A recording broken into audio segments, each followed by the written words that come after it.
Okay, so there's a couple videos on YouTube on how to make 300 wheel horsepower with your 2-valve Mustang.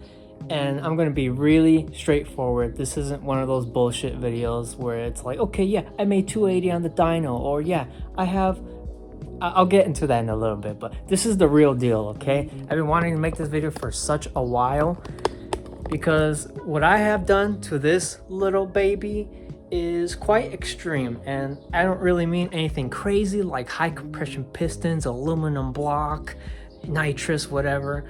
I'm just saying that I put a lot of money into this car so that you should or shouldn't, okay? Now, I have a big list here because I can't really remember all of this. It's kind of crazy that the mods that I add to my own car, I can't even remember them. It's like, what? But anyways, this car makes somewhere between 295 and 305 horsepower to the rear wheels, give or take, all right? Pop the hood for you.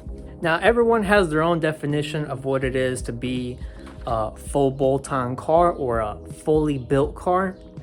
This car, I like to say that it's full bolt-on and cams. What does that mean? Well, quite literally means that it has pretty much every bolt-on you can think of. And it has cams. Not no off-the-shelf garbage cams. Custom cams, baby. By who? Todd Warren, okay? You already know.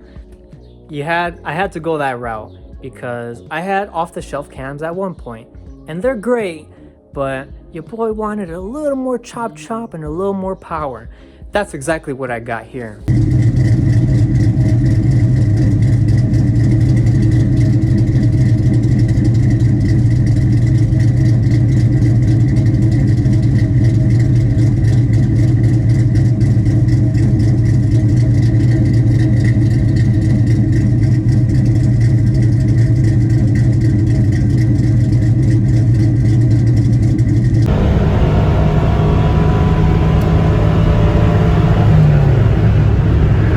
I absolutely hate it when people on YouTube are like, oh yeah, this car's full bolt-on, bro. It's got a colder intake, a bigger throttle body and plenum. It's full bolt-on.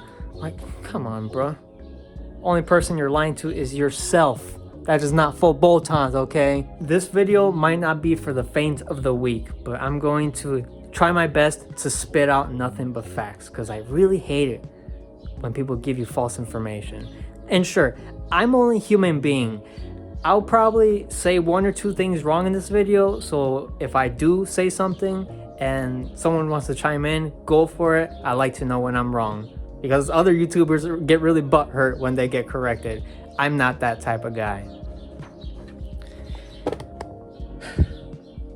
Well, I'm out, man. That nigga's tripping. So I am going to read off of this list a little bit. You can pause the video if you want, check it out. Those are all of my specs. I have some good information. And yeah, let's just go for it. So I have custom cams by Todd Warren. They are not degreed. They are just installed straight up. Somehow I got lucky, but many people don't get lucky. Just keep in mind that if you have a completely stock motor, meaning you've never taken the heads off and you're using OEM timing chains, aftermarket stuff is a little controversial because it doesn't quite maintain the stock cam timing. But if you use the OEM stuff or you get like something like the Ford Performance kit, I didn't opt for that. I literally went to the auto parts and got, you know, whatever they had there. Not the most ideal thing, but everything worked out in my favor. Okay, so with these cams, the duration is 230, 230, 0.545, 0.525 lift, and a 110 lobe separation angle, and a 1.5 degree ground advance. The power band on these cams is really nice. The power mainly starts from 2,500 RPMs to 3,000, and I mean, you could rev it all the way up to 65 RPMs. It feels great. The power doesn't drop down or anything. So definitely recommend Todd Warren for your cams. I also got this JLT cold air intake, a true cold air intake, not one of those bullshit hot air intakes with aluminum piping. This intake It's really nice. It's like the biggest one you could buy for this car. Does it really give you more power? I don't think so. And I say that because these motors breathe good enough as they are from the factory. I mean, even the stock throttle body is not a restriction whatsoever. The Platinum, I feel like it is, but the throttle body is just fine. Now, with the cold air intake like this, how much of a gain are you really gonna get? Probably nothing, honestly. Maybe 1-2 horsepower. I feel like, this is me personally, I feel like all the gain comes from the actual filter itself. You might get like 5 horsepower out of one of those, but if you're running a stock style air filter and it's clean anyways, it's kind of negligible. Now, since we're already talking about cold air intakes, this doesn't mean that a cold air intake is a complete waste of money. I'm not going to say that it's not worth it, because it does come with its own benefits. That being the sound and possibly lower intake air temperatures. Why are lower IATs better? Well, the way it works is you're more than likely, if it's a true cold air intake, you're more than likely going to have the filter relocated down here, baby. What does that do? It gives you denser air, and it's going to lower the intake air temperatures for the most part. This is going to vary, especially if you have aluminum piping. If you have your filter right here where, you know, it was from the factory, you're probably not going to notice much. You're still going to notice the sound though. And what I mean by that is it's hard to explain it, but like when you tap the gas pedal really hard, like instead of doing like a baby little tap, if you tap it down hard a couple times, you're going to hear like a it almost sounds like an exhaust leak, if you know what that sounds like. But it sounds really nice though. It sounds nice. You want a poor man's cold air intake without spending any money? Okay, cut the rubber snorkel. What I'm referring to is this little rubber piece that comes attached to your stock air box or air intake. Now, what many folks do is they will actually trim this piece of rubber about 3/4 of the way. And what that does, it essentially makes the opening bigger. That's the cool thing. It's a free mod, and no, it doesn't give you more power, but it does give you that peace of mind of, I opened up my air intake opening. And it's just kind of cool because you do get a little bit of sound with it, the same way you would get with a true cold air intake. Now, you only want to trim it 3/4 of the way. If you go anything more than that, or if you completely discard the piece altogether, what's going to happen is you're actually going to draw hotter air from the engine bay. You don't want to do that. Ford designed these specifically to essentially be cold air intakes from the factory, to draw air from the fender. So if your Mustang is stock and you have the stock air box, then I would recommend doing this. This is literally the first mod I ever did to this car. I added an air filter and I just trimmed the rubber snorkel. I was like, screw it, I'm already there. Free mod. And most of the times, only the passenger can hear it. If the windows are all the way down, you might be able to hear it as you're driving, but the passenger will hear it the most because obviously they're right here. Makes sense. And of course, having lower intake air temperatures is good for the motor because the ECU is not going to be subtracting timing. The hotter an engine is, the more timing is taken out. Less timing equals less power, more timing equals more power. That's just how it is. There's a reason why whenever you go see people race at a drag strip or whatever, you're gonna see them not doing back-to-back runs. They're gonna do this. They're gonna just have their hood popped open after a run for a good 15-20 minutes or even more. Some people, they'll go like an hour just to cool down the motor all the way. That explains why your car is faster in the colder weather, if you know what I'm talking about. And let's get to the throttle bodies. This is a BBK 70mm throttle body. It's ported and polished. It feels great. You can definitely feel the difference. So for everyone saying, oh yeah, throttle body is a waste of money, don't get it. They're not wrong, but they're not correct. So with the throttle body, let's face it, you're probably not gonna get much horsepower at all. Maybe 1-2 horsepower, depending on your application. But being naturally aspirated, you don't really feel much. You do feel better throttle response. What is throttle response? It's basically the delay between your gas pedal and your foot. It feels really, really, really nice. If you have like $100 million, I would recommend a throttle body upgrade.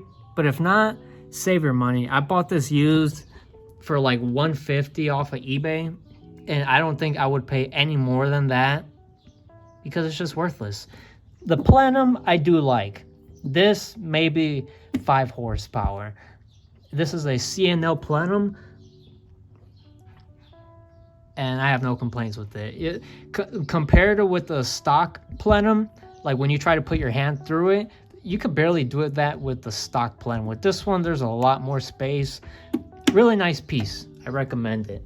Yeah, I bought it used from Facebook.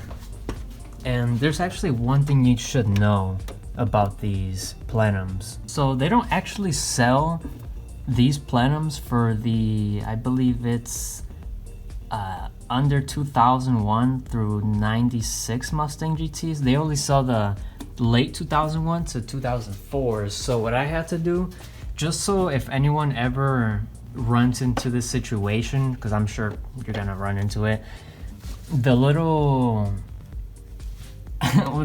inlet or outlet, whatever you would call this, it's actually a little bigger than the factory one. The factory one for the 2001 and earlier models, this is the little vacuum line.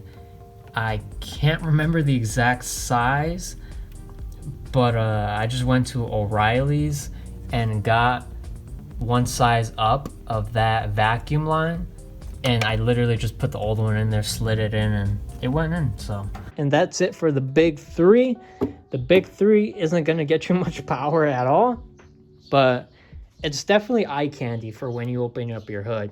Next, this isn't really a mod, but this is a KMJ 200 amp alternator. This does not have the big three kit because I couldn't afford it, and I just don't see a need to have more amperage. I bought this because it's a much more different and better design than what the stock alternator is. If you haven't already burnt up a stock style alternator, or you haven't had one fail on you, then you won't know what I'm talking about.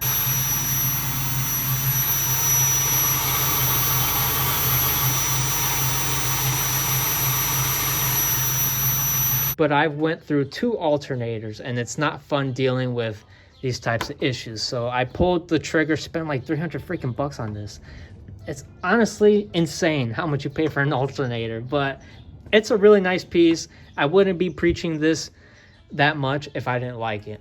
And it also comes with a slightly bigger pulley for the alternator than what the stock style is. And speaking about pulleys, I have the Steeda underdrive pulleys. Now, obviously, I don't have the alternator one. I sold that one on eBay for like 30 bucks and someone actually bought it. Because the KMJ pulley, it's pretty much the same size. The Steeda one, it was maybe like a 1/4 inch bigger, and I just didn't really see myself getting any sort of power with that. So I was like, screw this, 30 bucks in my pocket, right? Now, there's this big debate on how underdrive pulleys are bad for your oil pump gears. Oh my god, your motor's gonna explode if you install them. Look, anyone who says that is fucking retarded and doesn't know what they're talking about, unless they're living way in the past. We're talking about the 4.6 platform. This isn't the 90s or 80s with shitty electrical and cooling systems. This is the modular design. These motors are literally made to last forever as long as you keep clean oil in them and you don't overheat them. The other cool thing about that car is that although it did have a fairly low rated V8 at 215 or later versions 260 horse, they were seemingly bulletproof in terms of durability. And yes, it was the corporate V8 of the time, and so with only just basic maintenance and upgrades, things like that, the car would last not just 100,000 miles or 200,000 miles, but look at taxi cab fleets. They basically use the same engine that was in that Mustang, and would go 3, 4, 500,000 miles with only the replacement of an alternator and a water pump and maybe a cam chain tensioner, but that was really about it. That in and of itself was attractive to folks because now you had a car that you could not only beat on regularly, but was not going to let you down when you needed it to actually go from point A to point B. That's one of the things about Fords just in general, and this is as an aside that I do want to touch on. With all the talk of the new Mustang, the 2018 Mustang, how powerful it is, keep in mind that Ford has been building durable cars for a very long time, and the Mustang is a tank when it comes to that durability. Well, and I know this from past experience. I used to use 4.6 Mustangs as work cars.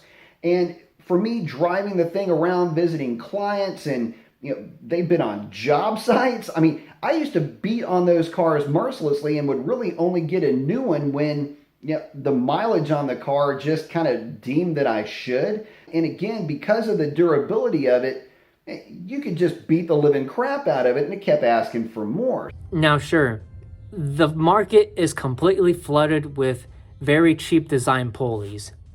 The Steeda underdrive pulleys, they're great because they're a non-piggyback design. And I would not recommend a cheap piggyback design or like a cheaper lightweight pulleys with no sort of dampening. That's just asking for trouble. I could see all of the issues coming from that, or even from user error. Like if you don't torque your crankshaft pulley all the way. I literally just ugga-dugga mine and I was perfectly fine. But I guess some people will just tighten it barely and then they'll complain about, oh, it came apart and now my engine's ruined. Well, that's your problem. So if anyone ever tells you that these underdrive pulleys are a waste of money and they do nothing but harm to your motor, they have no idea what they're talking about. You heard the guy. Case closed. You definitely feel a difference with these pulleys, and they're so worth it. Now the prices have went up. I literally bought my whole set for $125 from Steeda directly on eBay. That's a bet. They're practically brand new because they were takeoffs from one of their cars. Nowadays you're paying like 300 buckarooskies for a set. That's kind of crazy, but I still recommend them. As for the gains you'll get from them, maybe a good 5 to 7 horsepower. This really all depends on how crazy you do decide to get with these pulleys. If you want to get a hydro boost pulley or power steering pulley by someone like March, I'll put the part numbers to all of this. But if you get if you're going with the whole 9 yards when it comes to the whole pulley set, you can expect a good 8 to 10 horsepower to the wheels, not to the crank, to the wheels, baby. Now, if you're staying below 7,000 RPMs, underdrive pulleys or, like a small diameter damper for the streets, perfectly fine. If it's a race car, going like above 7,500 RPMs, go with an ATI unit.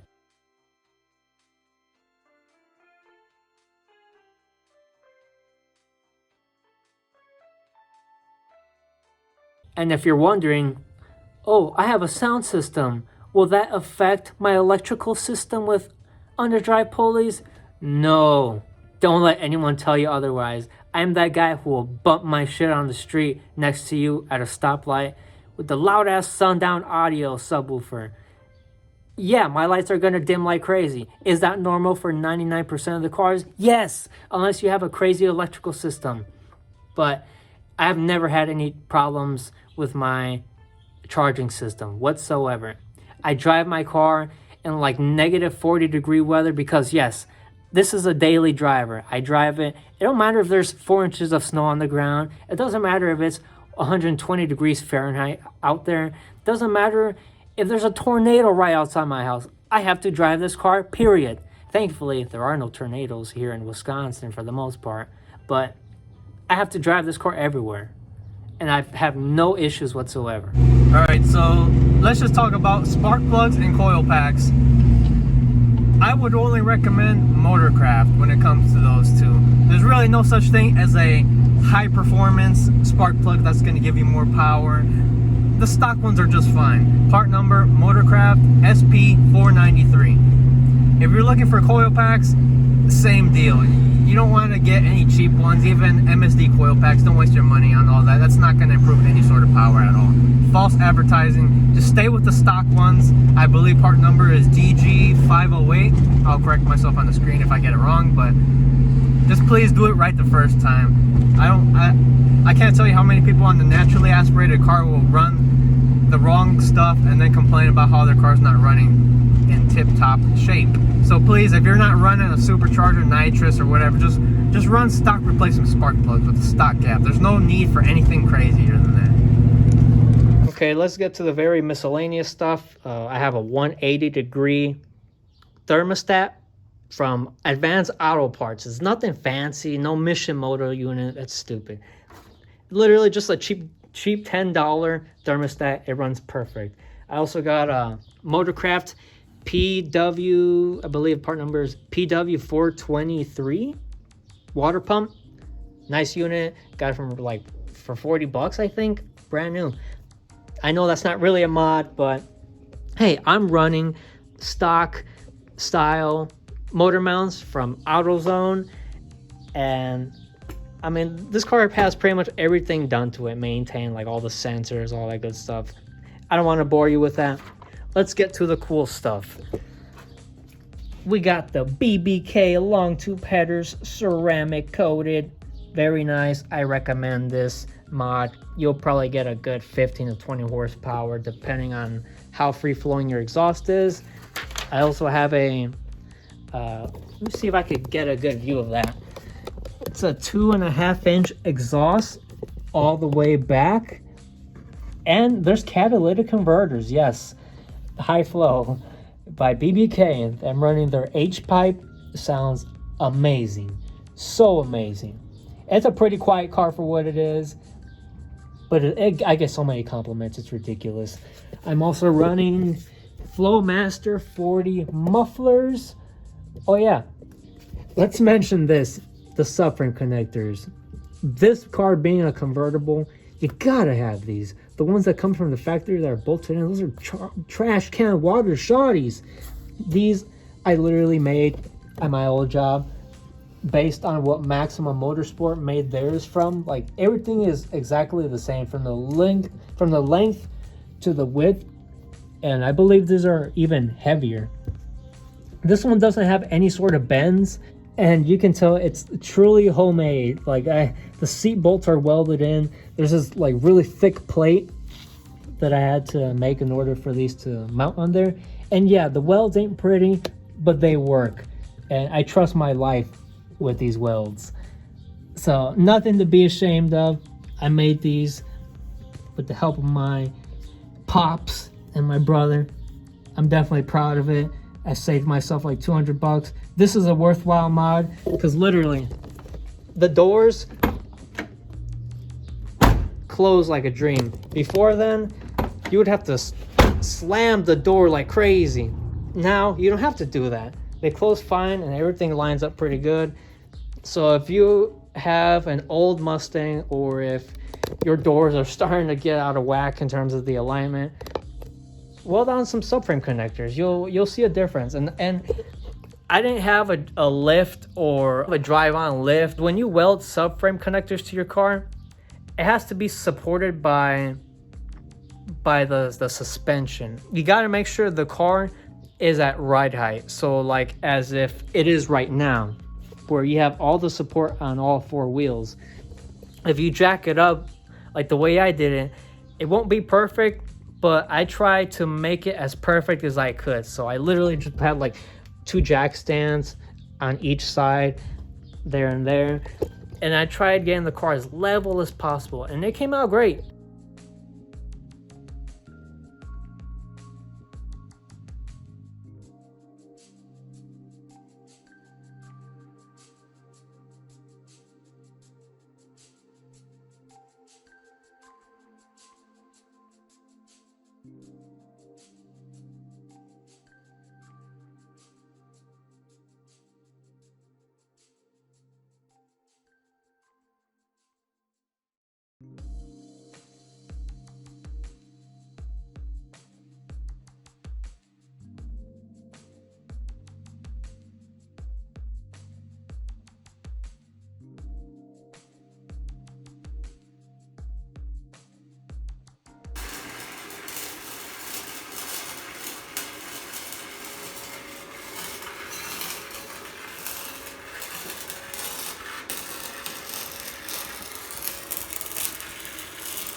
So there's this huge controversy of, you shouldn't weld anything to the car if it's not.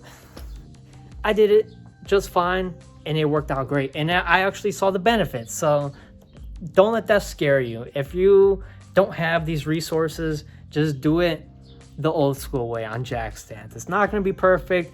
And especially if you have like a driveway that's on an incline or a garage that's not fully level. My garage floor, it's really not bad. But I did it.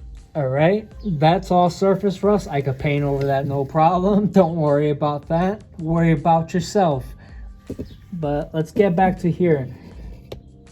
These are Flowmaster 40 mufflers. This is super hard to get a good view of it. But this is like a really ghetto setup. I had a little exhaust leak here because the custom exhaust piping, because I didn't get a whole ass cap back for like $1,000. I literally just bought like a 300 set of piping on eBay by SR Performance. It was complete garbage. The fitment was terrible. And I had to weld everything on. And there was a couple little exhaust leaks. And I literally finished them up with JB weld and gasket maker. Copper gasket maker, that is. And it worked. So don't make fun of me. It works. I also have an aluminum drive shaft. You can't see it.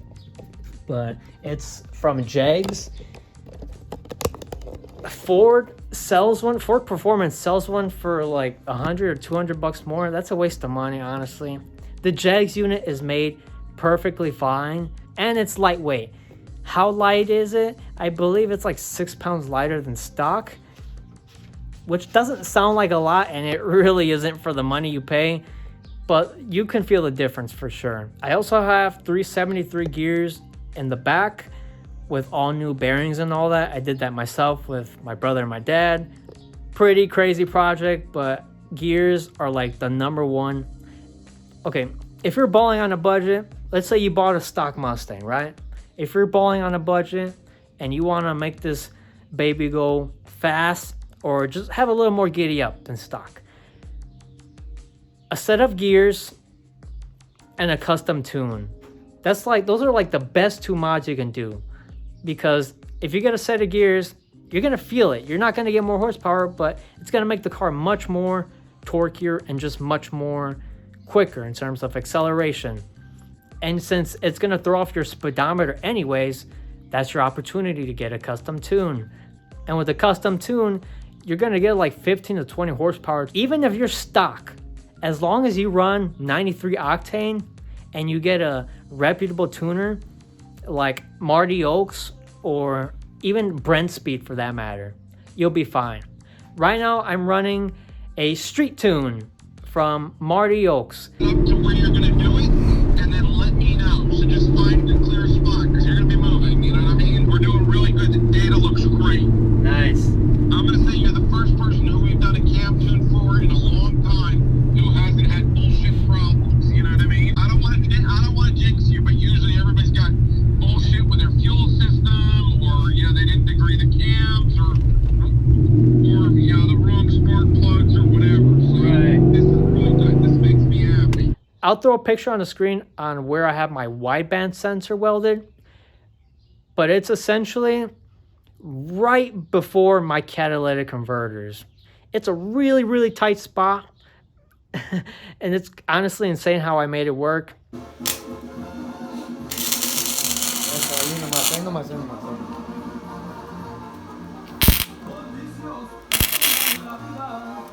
But I welded one of those AEM. I believe the part number is 30-0300. I'll correct myself on the screen if anything.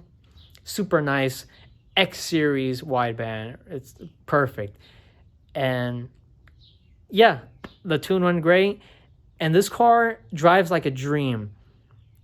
It's insane. I literally I know and feel like I can literally shift faster in this car. This car being a stick shift car, I can shift faster.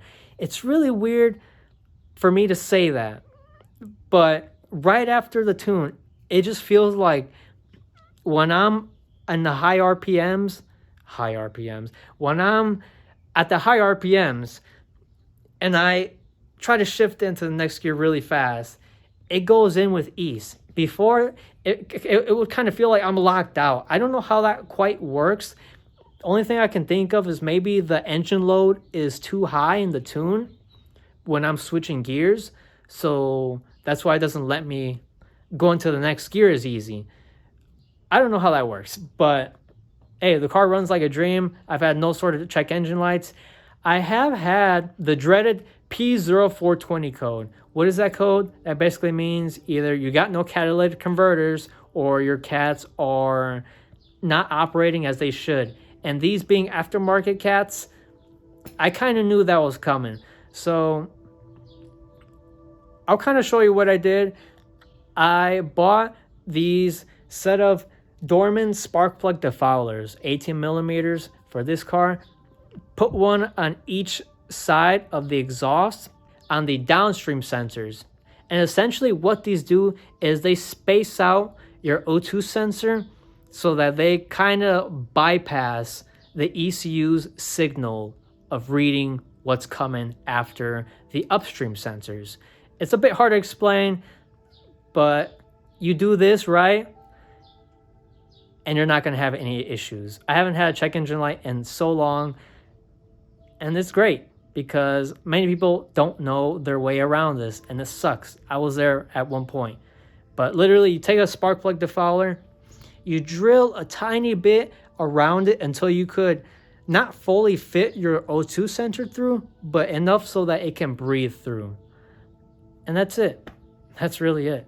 Like $10 for 2 of them. Also, if you're going to be doing cams, just please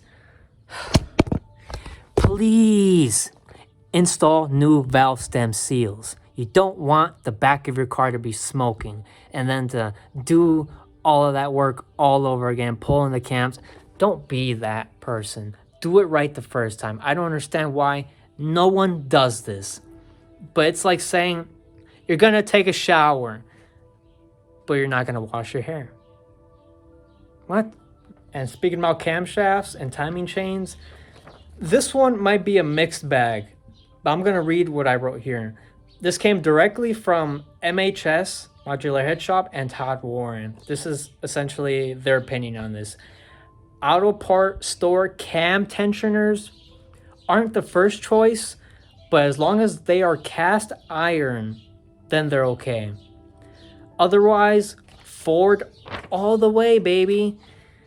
Ford OEM chains when possible. If you can't afford the Ford Performance kit, because that kit is like 500 freaking bucks. I think it's like 600 now. It's ridiculous. Oh, here's a good one. The need for billet arms and guides is overstated. Just because people are making like 1,000 horsepower, revving the shit up to like 9 grand, it's just not necessary for 90% of the builds. I mean, unless you're gonna be holding the gas pedal for 100 hours with a 2-step, sure, but it's really, really unnecessary for most builds. Also, if you get a timing chain set, please do yourself a favor and use the stock cam gears. I'll put an explanation here. So I was like, screw it. So I went to AutoZone. I bought the Duralast timing kit. Now, people have a lot of mixed opinions on this, and this is a very good point I want to touch on. So I just got the timing kit, I got just the timing kit itself. I didn't get the cam gears or the crank sprocket or anything like that. I saved myself like $40 because I'm like, okay, why do I need to buy that stuff when I have my factory parts here in very good condition? And the kit I bought, it's a Duralast, and a lot of people, they'll buy Ford Performance or the Cloy's timing kit, and I didn't know. And so Todd Warren uploads a little post saying, yeah, we had a customer that just bought the entire timing kit with the cam gears and the crank sprocket, and he went to go degree his cams, and they were advanced by 30 degrees.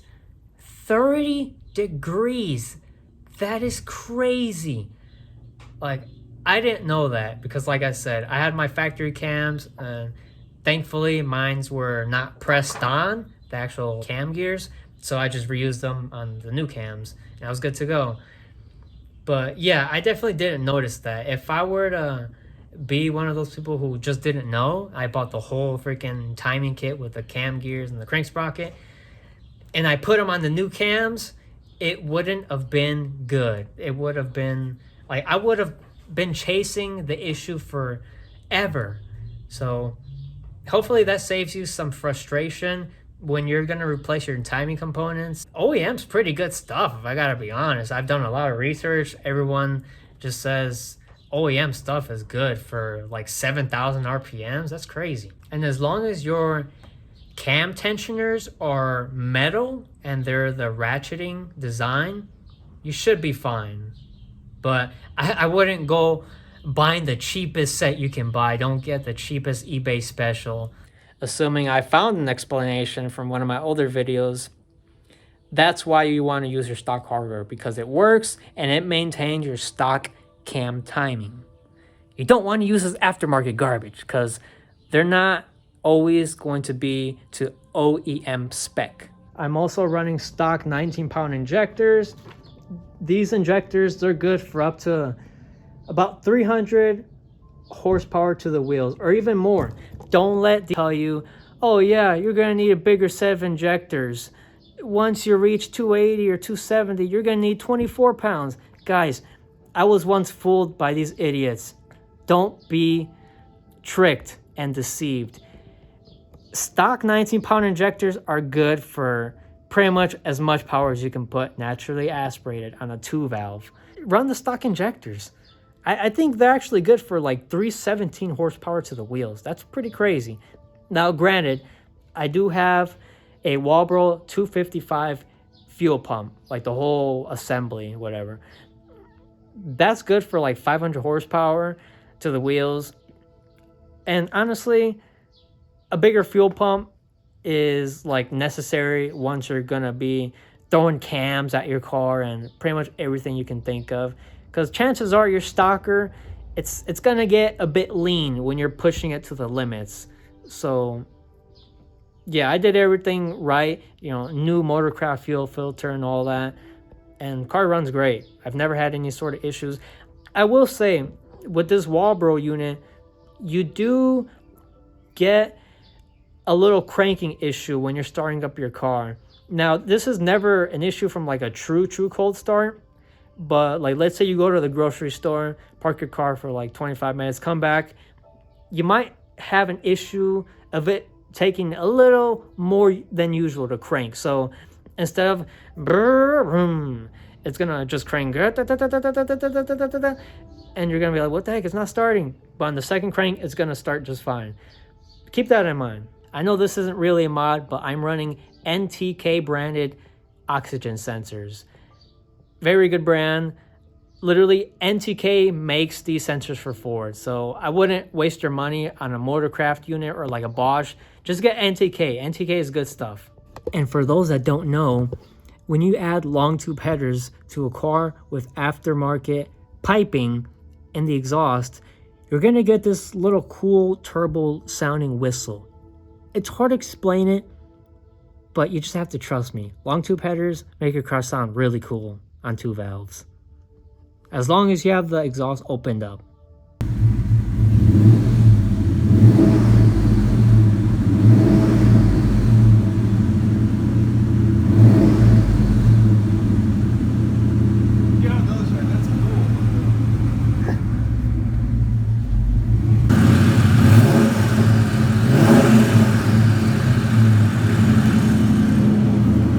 And before I get into the suspension stuff and the tires, I have this gripe on the people in the Mustang community. They'll put so much money into their motors, but they won't even touch the control arms, they won't touch the tires, they won't touch any single part of the suspension.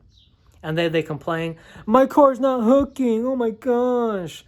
Like, okay, so I have this thing where I have to mod a car from the outside in.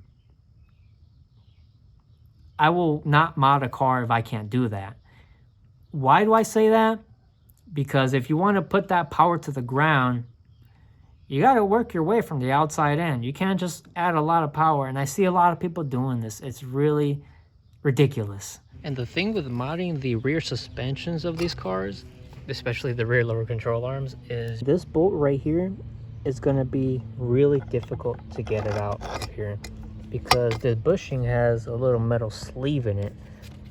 And yeah, good luck taking this out. 90% of the time, you either got to cut the bolt just in half entirely, or you just got to figure something out. I used a mixture of a torch, an air hammer, and whatever I could. It took me a while to get it out, but it finally came out.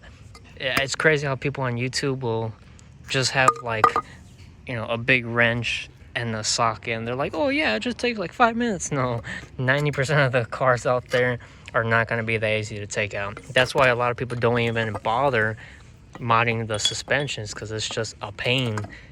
But if you can do it, hey, bravo. I really recommend it. It's a big upgrade. And also make sure you get new bolts. If you don't want to spend like 40 bucks on newer bolts, then do what I did. This is a cheat code. Go to your local junkyard. I went to LKQ here in Milwaukee, Wisconsin, and literally just look on the ground. You're gonna see bolts just on the ground. I brought back like 12 of these exact same bolts. If they're not the exact same bolts, the thread, it might be a little longer, it might be a little shorter, but as long as it's a 10.9, if you can see that, a 10.9 bolt, you'll be golden. Because you don't want to get cheap bolts from like a hardware store. I'm sure they'll be just fine, but I'd rather play it safe. The factory stuff is crazy, and that's all you're going to find at the junkyard. You're never going to find cheap bolts. They're going to be on the ground like that. If you ever need some lower control arm bolts or something just crazy, like a cross member bolt, there's always going to be bolts like that in the junkyard. And you also got to get the nuts or the fasteners. You can find those on the ground as well. I brought back 12 of them as well. So keep that in mind. And sorry if I sound like I'm on a rant, but it's just so true.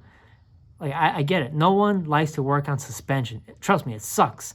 Doing all of this work in my garage, it's not fun. Doing it on jack stands, it's not fun at all. But I like to put my power down to the ground.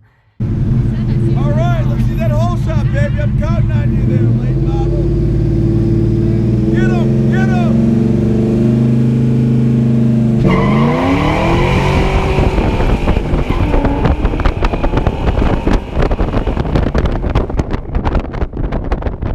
And even though I don't have like a full ass drag suspension, like my setup is pretty simple. I'm running, it's like a cheap set of shocks and struts. It's called the ST Sport Suspension. I bought it from American Muscle for like 400 bucks at the time, because that was like a deal, bro. And I'm running, yeah, these my whole car is pretty much made for handling. Yeah, obviously I don't have no caster camera place or anything like that, but the car is lowered. It doesn't look lowered. The car is lowered on 1.2 inch Ford G series springs. They're basically made by Eibach, and the front looks completely stock. I don't understand why, but the back, you can tell it's definitely a little lowered. The back looks kind of cool. The front, like my brother once said, your car naturally looks like it just wants to do a wheelie. So that's kind of cool. But yeah, these are really freaking stiff. There's like no sort of give. Whenever I go over bumps, it's so terrible. It's a really, really bumpy ride. But hey, whenever you're going for performance, you gotta give up comfort. I'm all for that. Let's go on the inside real quick. We got the Spec Stage 2 clutch. This thing is so freaking insane. But it feels great. We got that beautiful wideband. I've got this odometer steering column mount. Looks pretty cool. I get a couple compliments on that. I'm like, oh my god, what is that thing? I'm running a Steeda Tri-Ax. As you can tell, it's really loud. I'm running, yeah, this is a Steeda Tri-Ax short throw shifter, and I'm running it on the T45 transmission. Oh my god, this feels amazing. Now, I don't want to get into any sort of beef. I will say that I ran this shifter and the MGW. I honestly am not a fan of the MGW. It's just a little too smooth for my liking. And not to say that there's anything wrong with the MGW. It's a really good shifter. And George at MGW, the owner, he's a really nice dude. So like if you have any sort of issues with your product or you want to get something customized, whatever, he's going to do it for you. If you want to tell him, hey, handwrite me a note that says have fun banging gears in your Mustang, he'll do it. He did it for me. But yeah, the only thing I didn't really like with the MGW was, so look, you see how this is nice and angled up just like the stock shifter? The MGW, pretend like if this was completely like bent towards this side, towards you. It just feels like you're doing this the whole time, like you're doing this, and I just don't really like that comfort. And not to say that there's anything wrong with the MGW, like I said, but I missed more gears with the MGW than I ever have with this Steeda short-toe shifter. I don't think I've ever missed any gears with this. Like, it's super nice. Only thing I don't like about this shifter, the Steeda Triax, is it feels like there's no oil in your transmission. It's such a dry feeling shifter. Now, when the car's parked, it doesn't feel that bad, but when you're driving, it's not really the most comfortable, but you get used to it. And this being a T45 is shit smooth. And I have another Mustang out there with the TR30 650. That feels really terrible. That I would probably put an MGW in it, but since I already have the Triax already installed, I kind of just I'm pretty much stuck with it. Okay, this is the TR30 650 with the Steeda Triax, and it feels really notchy, really just weird. It doesn't feel anything as smooth compared to the T45. With this, I'm sure you can still bang gears and everything, but it feels like you're ready to get locked out of a gear. I don't know. It's a weird design, and the left and right neutral movement. It feels like your transmission is done. Like if there's no oil in it at all, it feels super dry. And I get it. With this shifter, it's supposed to feel like that, but not like that. So I don't know. I don't really like the TR30 650. Maybe it's just me, but it feels like ass compared to the T45. I will say that it's not really loud at all. You can't really hear much of the transmission compared to the T45. The T45 is one loud sucker with this shifter. So if you're looking to bang gears to street race or just freaking shift with 119% confidence, get this shifter. Now, as you can see, I am running a MGW shifter knob. This I really like. It comes, if I can get a good view of that, there you go, you can kind of see it. It comes with a built-in little screw that you can tighten and loosen. It's really nice because if you know anything about the stock shifter knob, you like tighten it a little too much or tighten it too loose, and when you're banging gears, it'll come undone. And it's just not the funnest thing ever. If you know, you know. But this thing is super comfortable in the hands. It doesn't get hot, it doesn't get cold. The texture, if I can get a good view of that, the texture, it's really comfortable. I don't have any complaints. I was always scared because you're paying like $50 for a shifter now these days, no matter which one you get. Get this one. This is really nice. This is the MGW cylindrical gripper mod. Super, super nice. I recommend it. Stage 2 clutch. Woo, baby. If you're looking to bang gears, if you're looking for a really heavy clutch, a really strong clutch, a segmented Kevlar one, get the Spec Stage 2. I've done a ridiculous amount of pulls on the street, launches, everything, dude.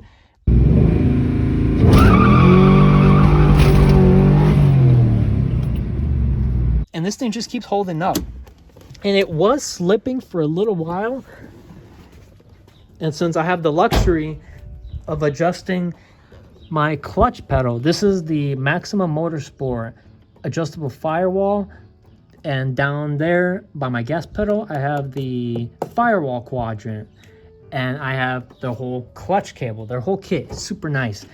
Now, for some reason, my car, whenever I bang the gears ridiculously hard, it always would lose tension on the clutch cable. So whenever this would get loose, the clutch pedal inside will feel lighter and lighter. And I'm like, what the heck?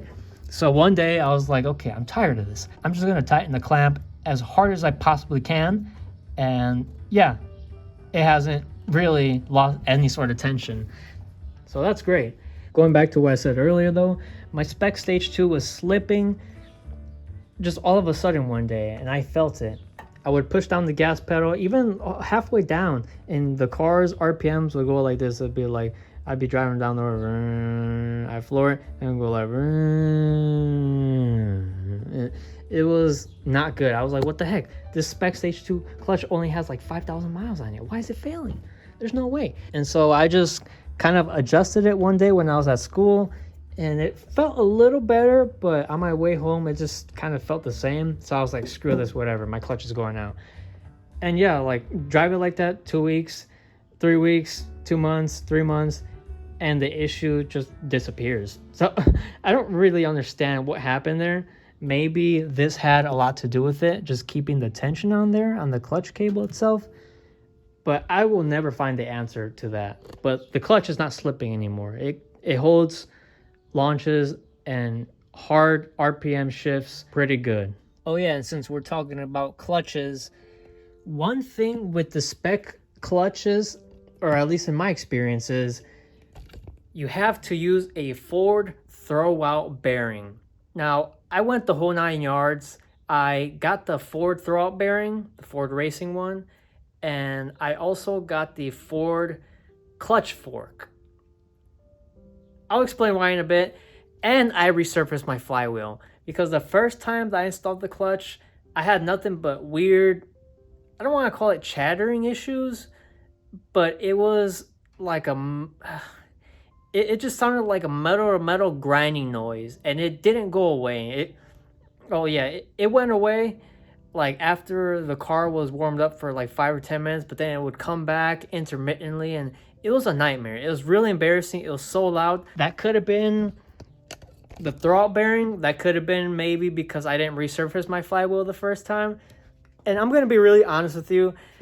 I don't have time to go to a machine shop to resurface my flywheel. Like, dude, I'm doing everything in-house. I don't got time for that. I don't have the money either. Literally what I did was I took a 1/4-inch die grinder, air-powered, and I just literally put a roll-lock disc on it and started, ring. It's probably not the most ideal thing on the planet, but I mean, it works just fine. Like literally my clutch engages and disengages perfectly. So smooth. I haven't had any sort of issues, and I honestly recommend this method. I know there's going to be a lot of controversy behind this, but I've done it. The car's been running great for the past 2 or 3 years. No issues, man. It's a cheap way to do it. You'll save yourself some time. You'll save yourself some money. And there's a lot of people, a lot of professionals out there who do this to many cars. And obviously, yeah, this isn't a race car by any means. And I probably wouldn't recommend doing this to a race car. If you're making like 2,000 horsepower, okay, do it the professional way. But the pros have done it this way for many years. It does the job, right? I've hit the surface of this flywheel with a little bit of brake clean to, just sort of knock some of the stuff off. Given these little hot spots, I'm just going to touch them up just a little bit with a roll-lock disc. I've done this, I don't know how many times, and I haven't had issues. The thing to watch out for is creating an uneven surface. So try to just keep it as uniform as you possibly can.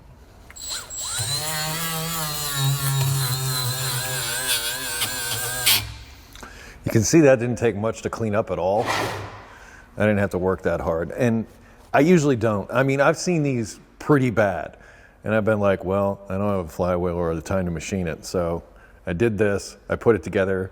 Clutch was fine. So make your own choices, but I've done this a lot, haven't had issue doing it.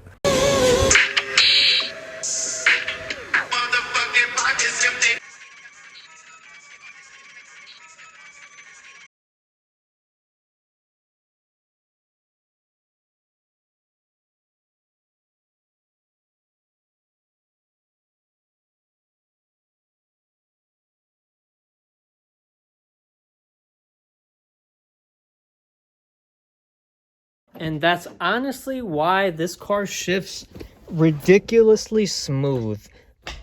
It just feels really, really nice.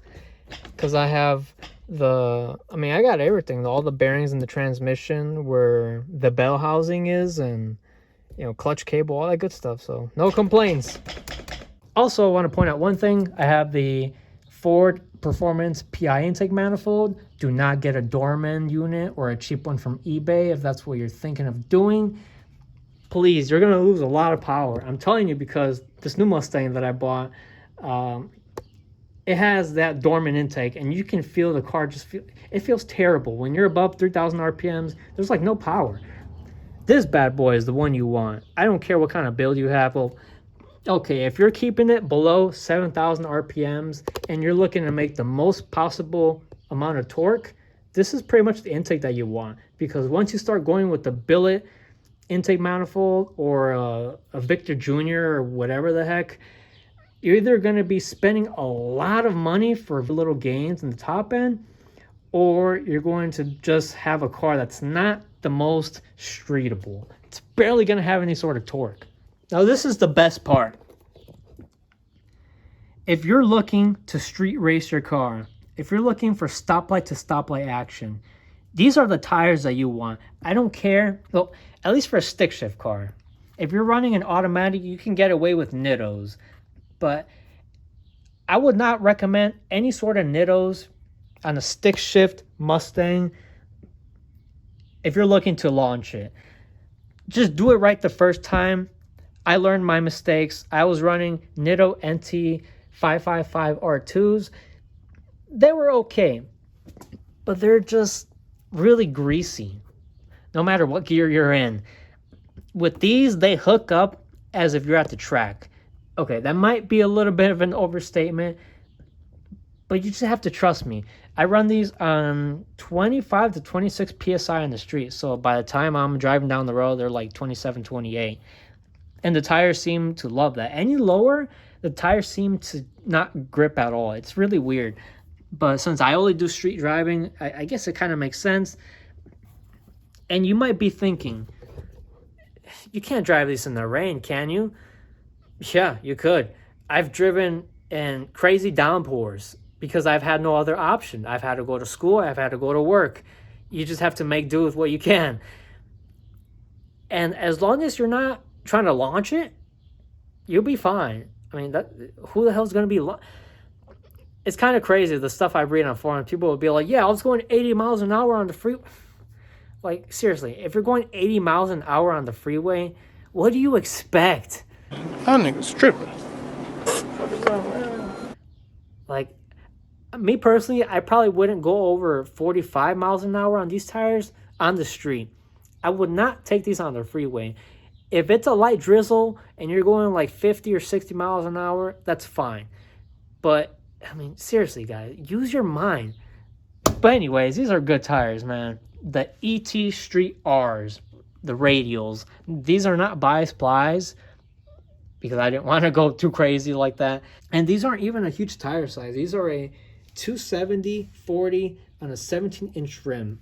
I didn't want to get a huge tire because from a racing perspective, I didn't want my gearing to be lower than what it was. So I have 373 gears in the rear. With these tires, these are 26.4-inch diameter tires.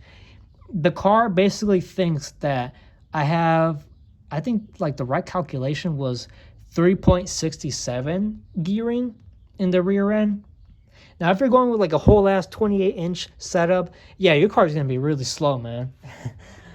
A lot of people don't understand that, but when you're buying tires, just make sure you know what you're getting yourself into.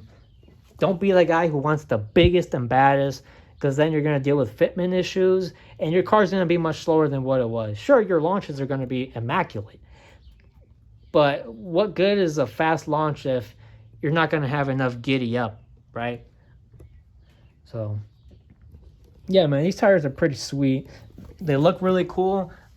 And I've driven probably a good, like 600-700 miles on them. They still look brand new. So yes, you can drive these on the street. And there's a lot of controversy.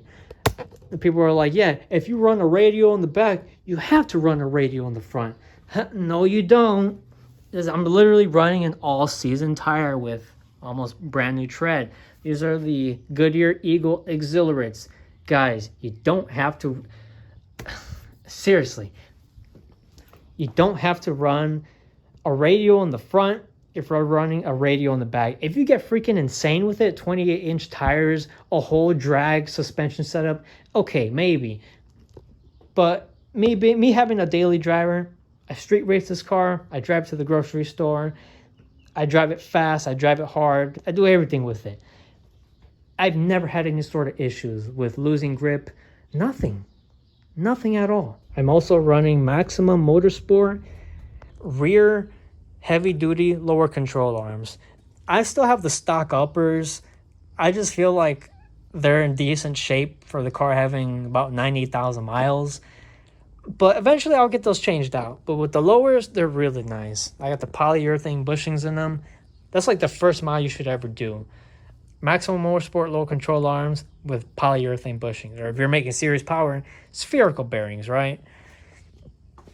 You're going to pay a pretty penny for them, but they're worth every single dime. I also wanted to mention that if you want to reuse your stock dipstick and you have long tube headers or even turbo headers, I was told by one of the professionals in the Mustang community that all you have to do is cut the header flange between primaries 6 and 7. And that honestly does make sense. The guy said you don't even have to touch the dipstick tube. Like, that's crazy.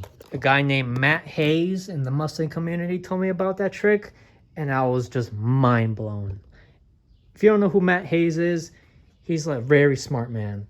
Same with Todd Warren. Anything that those two people say, take their advice. Also, if you're getting cams and you have an automatic transmission, it's pretty much essential to get long tube headers, 355 gears, and a stall converter. If you don't do that, then you might not be happy with your performance. With the stick shift car, it's a little different, but still, long tube headers is like a must for any of these setups. Don't waste your money on shorty headers. I don't know why people fall into thinking shorty headers are better than long tubes or that they'll yield the same gains or better sound. Long tube headers all the way, man. Yeah, the install sucks balls, but you're going to thank yourself later that you did them. Also, if you're looking to get a little more traction, a very cheap and easy way, just add more weight to the trunk. Trust me on that. Add more weight to the trunk, you'll get a bit more traction when it comes to your launches. It's just self-explanatory. I don't have to elaborate. And with the car being a convertible, it's a little harder to get better performance in every way because the car's built differently, it's heavier, it's less stiffer. It just has a lot more body roll to it. So if you have a coupe, you're kind of lucky, but nothing beats riding down with a convertible top lowered. Top go down. You see all this motherfucking sunlight coming through this motherfucker, all this motherfucking light, nigga? Yeah. That's right, nigga. Oh yeah, I forgot to point this out. So you see how this alternator bracket is really weird? This is the alternator bracket that came with my car. My car is a late 2001 model, but it has components of an early 2001 model. It's kind of weird. It's like a mixed match of everything, it seems. And when I first got the car, it came with a plastic intake manifold that eventually cracked right here, and I was very devastated about that. But I'm glad that happened. So I ended up getting the Ford piece with the aluminum crossover. And yeah, I didn't buy a whole new alternator bracket because there was just absolutely no need. And then when I got this alternator, that's when I kind of had some issues. Like the alternator physically didn't fit with this bracket on there. So I went in my basement, drilled new holes into a drill press, and yeah, that's pretty much the end of the story. It works. So if you buy a KMJ alternator and you have this same issue, you can bypass it just fine. If you have a drill press or, you know, a bench vise, a drill bit, just go right through it, make some new holes, bang, you're good to go. I also got this dipstick from when I was doing my long tube headers. My old one from the factory, it just snapped off, so I had to buy a new one. My brother bought this for me. It is the low car model. It was like $100 I believe Summit Racing sells one exactly the same for like 70 bucks, but that's still a lot of money. And this is how I mounted it. I hope I can get a good view of that. I mounted it right here where the brake booster is at. And this little bracket, it wasn't like the little hole that it came with, it wasn't large enough. So I had to enlarge it with a step bit. And yeah, I just put it in here and it's really nice and tight. It's not going anywhere, dude. I just hate it how when you want to check the oil and the engine is hot, you're going to burn yourself. Seriously. Another subject that I want to touch on is the stock lash adjusters and followers, or, you know, roller rockers, whatever you want to call them. Guys, there's no need to get Ford GT anything. These will run pretty much any RPM that you ever have to spin them at. The benefits of going with an aftermarket set of roller rockers and lash adjusters is just not worth it. If you need a replacement, go with the Melling brand or Ford. That's really all I got to say. And let's say you want to replace the lash adjusters, but you don't really know how to test them out in terms of their condition. I have never found a way to actually test them out if they're good or not. When in doubt, just replace them. They're like 10 bucks a piece. They'll be cheap insurance in the long run because you don't want to run one and then have it fail on you. Kind of the same thing with the roller rockers. The rockers, they're much more easier to diagnose. Obviously, if you have play in the little bearing, that's a bad thing. Or if the bearing is actually rusted itself, that's not good. You don't want that rolling against the camshaft. And since I have your attention already, let's talk about where you can buy your Mustang parts from for the best prices, for, you know, the fastest shipping, all that good stuff. I'm going to be really honest. I've met a couple of salesmen who claim to give you the best deal because they're sponsored by all these different companies. They won't usually give you that good of a deal like you think they will. I've gotten so much good luck buying stuff from Late Model Restoration, Lethal Performance, and sometimes American Muscle. I'm not the biggest fan of American Muscle, but there's a certain subset of parts that are just cheaper. Like, you know, a set of gears or, you know, like the whole rebuild kit. That's always going to be cheaper through them for some reason. I guess just because they sell a lot, and it makes sense. And I've gotten way, way better deals than some of these salesmen and the Mustang community can ever get you. What I do, this is my secret, okay? What I do, and I totally understand not everyone wants to wait, but if you wait for a holiday, like if you're in the United States, 4th of July, Memorial Day, and, you know, Christmas, New Year's, all that good stuff, you're going to get an email, or, you know, if you go to the company's website, they're more than likely going to have like 10% off of everything, or 8%. Late Model Restoration, they'll usually have 8% on like pretty much every major holiday. Lethal Performance, on the other hand, it's like a give or take type of deal, because sometimes they'll charge you for the shipping a ridiculous amount, but they'll always have some sort of sales going on. And one thing I learned from Lethal Performance is, even if they don't have a sale on an item, let's say you're trying to buy some Maximum Motorsport rear lower control arms, and obviously there's no discount code for that, and even if there is a site-wide code, you can't apply to that. Get in contact with the company, either call them or email them or message them on Facebook, and they'll give you a discount on that item. It might not be major, but trust me, I've done this many times and I've always gotten some sort of discount. It might not be like 50 bucks or 100, it might just be a couple buckarooskies, but it definitely beats paying full price. And not to shame anyone here, because there's plenty of other YouTubers with new edges who are starting to get sponsored by these salesmen that are just drop shippers, and it really sucks. Like, they're deceiving the Mustang community. These guys will give you very good advice, then they'll get you the parts you need, but not always at the right price, not at a good deal like how I've gotten them. For example, I messaged a guy one day like, hey, I'm trying to get a UPR K member with the control arms. How much is it going to run me? I believe UPR is having a sale right now, 10% off of everything or 15%. It's like, all right, your total is going to be like $800 with shipping. And I was like, hold on. But I can get it from late model restoration for like $680 shipped with taxes. Like, dude, I'm not going to pay you an extra $100 or $200 just to say I bought it from you. It's crazy, man. It's crazy. You can't make this stuff up. I get it. Everyone needs to make their money at the end of the day. But it just sucks, man. That's why I just figure everything out myself. And it's been working out for me perfectly fine, honestly. So when you buy your parts, just shop around on every website. It could even be Amazon, eBay, and any other performance site. You know, obviously make sure you're not getting a set of $600 tires for $40 on like a scammy website.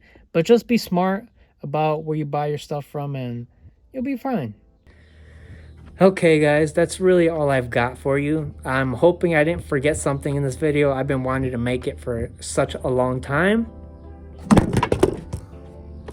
And you see, stuff like that can ruin it. But yeah, man, if you have any questions, let me know in the comment section below.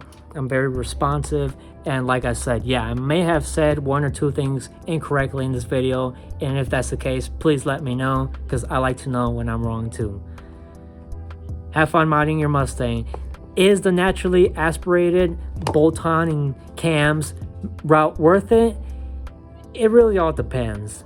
If you're gonna sell the car in like 2 years, if you're gonna sell the car 2 years down the road, don't be putting thousands of dollars into it. That's what I did. I mean, this car I'm keeping forever, right? So I just wanted to see what the car had in terms of its potential. I wanted to have a pretty fun daily. I had the money, I did it. And I didn't pay a single dime for labor because I did it all here in my garage. And that's what makes it fun, you know? Getting to know the whole 4.6 modular platform and knowing what works, what doesn't, and just uncovering the truth, because everyone will tell you something different. And yeah, I hope that this information helps you in some way, shape, or form. It's worth it, in my opinion. If you got the money, go for it. But if you're looking to make serious power, just go with boost. It's more expensive, but in the long run, it's so loud. My car's not even that loud. In the long run, you'll thank yourself later that you went boost. But the only issue with going boost is you're going to start breaking stuff easier. With the naturally aspirated route, you can just keep beating the crap out of it and your car will keep asking for more, honestly, because you're not running a ridiculous amount of power. The torque hit isn't so crazy. Unless you're launching it on slicks with nitrous or something, yeah, that's an issue. But yeah, man, this car is pretty cool. Have a good day.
Very nice.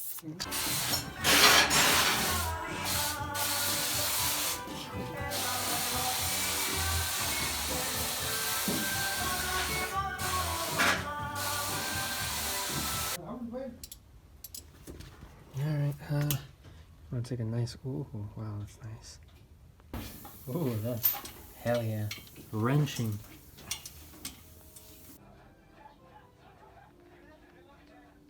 Yep. Yeah, that's it. I'm super cansado, no sé qué hacer, super cansado. A little bit more, okay? A little bit more. A little bit more. A little. Ahí. Abajo, ¿cómo se ve abajo?